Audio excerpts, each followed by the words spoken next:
एक जमाना वो था जब किसी की भी शादी में हीरो होंडा गाड़ी मिलती थी तो धूम मच जाती थी।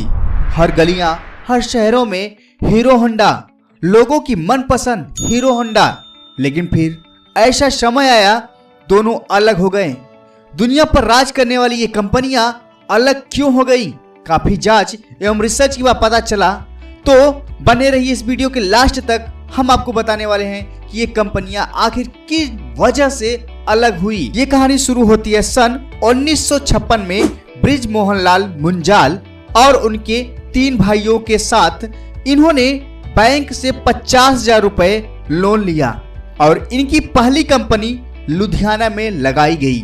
शुरुआत के दिनों में ये साइकिल के पार्ट बनाया करते थे, किंतु बहुत ही जल्दी इनको ये समझ में आ गया कि क्यों ना साइकिल बनाकर ही बेची जाए, और फिर ये धीरे धीरे साइकिल बनाकर बेचना शुरू कर दिए। सन 1966 तक हीरो ने सालाना 1 लाख से अधिक साइकिल मैन्युफैक्चर करके बेचने लगी, जिससे बहुत ही कम समय में इंडिया सहित 90 देशों में अपनी साइकिल एक्सपोर्ट करते हैं। आप इससे अंदाजा लगा सकते हैं कि world best cycle seller Guinness of the book में भी इनका नाम है।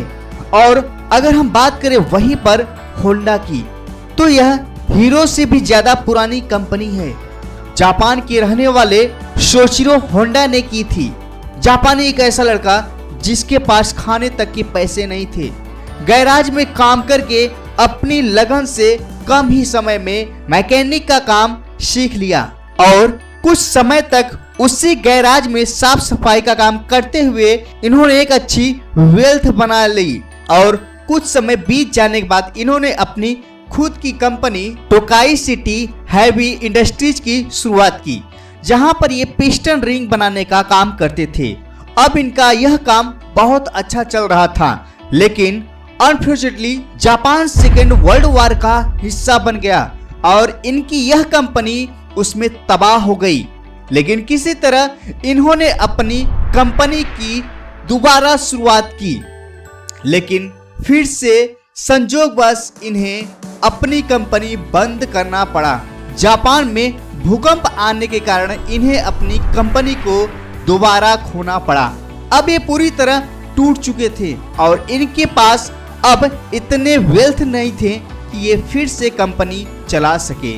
तब इन्होंने टोयोटा कंपनी को अपनी कंपनी के एसेट्स मात्र 4,50,000 रुपए में बेच दिए और वे अक्टूबर 1946 में इन्होंने उन पैसों से फिर से होंडा रिसर्च इंस्टीट्यूट की स्थापना की। और इधर जापान में सेकेंड वर्ल्ड वॉर और भूकंप की वजह से इतनी गरीबी आ गई थी कि लोग पैदल चलने के लिए मजबूर थे। तब ऐसे में इनके दिमाग में आया कि क्यों ना साइकिल में एक छोटा सा इंजन जोड़ दिया जाए। ऐसा करने पर बहुत ही कम समय में इनकी सस्ती मिनी मोटरसाइकिल की डिमांड बहुत ही ज्यादा बढ़ गई और तब इन्होंने अपनी कंपनी होंडा रिसर्च इंस्टीट्यूट का नाम बदलकर होंडा मोटर कॉर्पो रख दिया। और समय के साथ इन्होंने एक से बढ़कर एक व्हीकल लॉन्च किए, जिसे लोगों ने खूब पसंद किया और बहुत ही जल्द होंडा दुनिया की सबसे बड़ी होंडा बाइक मैन्युफैक्चरर बन गई। बात करें अब ये दोनों कैसे मिले या ये दोनों कंपनियां एक साथ मिलकर काम करना कैसे शुरू किया। हीरो अब तक दुनिया की सबसे बड़ी साइकिल बनाने वाली कंपनी बन चुकी थी, किंतु हीरो जो मजेस्टिक मोपेड बाइसिकल भी बनाना शुरू किया था, जिसे अमेरिका, अफ्रीका, यूरोप जैसे देशों में बड़ी संख्या में एक्सपोर्ट किया जा रहा था। समय बदलने के साथ हीरो के मालिक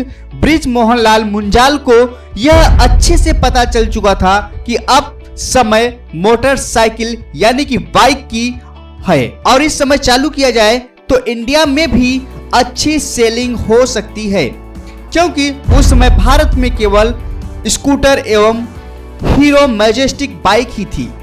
किंतु इनके पास सबसे बड़ी समस्या यह थी कि इंडिया में लंबे साइज वाली इंजन बनाने की टेक्नोलॉजी नहीं थी। लेकिन ब्रिज मोहनलाल मुंजाल ने यह सोच लिया था कि किसी भी तरह हमें ये टेक्नोलॉजी को भारत में जरूर लाना है और इनके पास केवल एक ही ऑप्शन था कि किसी विदेशी कंपनी के साथ कोलैबोरेट करें। यह वो दौर था जब कोई भी विदेशी कंपनी सीधे सीधे भारत आकर इन्वेस्ट नहीं कर सकती थी, लेकिन अच्छी बात यह थी कि इंडियन कंपनी किसी विदेशी कंपनी के साथ मिलकर कार्य कर सकती है और इस बात का फायदा उठाते हुए ब्रिज मोहन लाल मुंजाल ने जापान की कंपनीज होंडा के पास अपना प्रपोजल भेजा, जो उस समय तक दुनिया की सबसे बड़ी मोटरसाइकिल बन चुकी थी। ब्रिज मोहन लाल मुंजाल का यह प्रपोजल होंडा ने तुरंत एक्सेप्ट कर लिया, क्योंकि इंडिया जैसा बड़ा मार्केट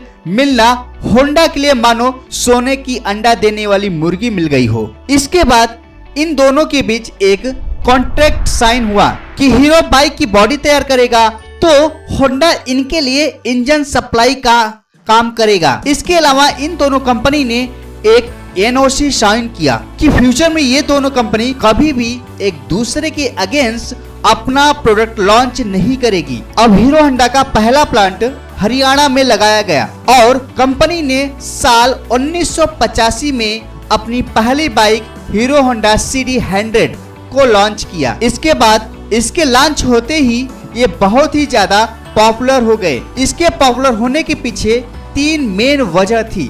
पहला यह था कि यह मॉडल लोगों को खूब पसंद आ रहा था।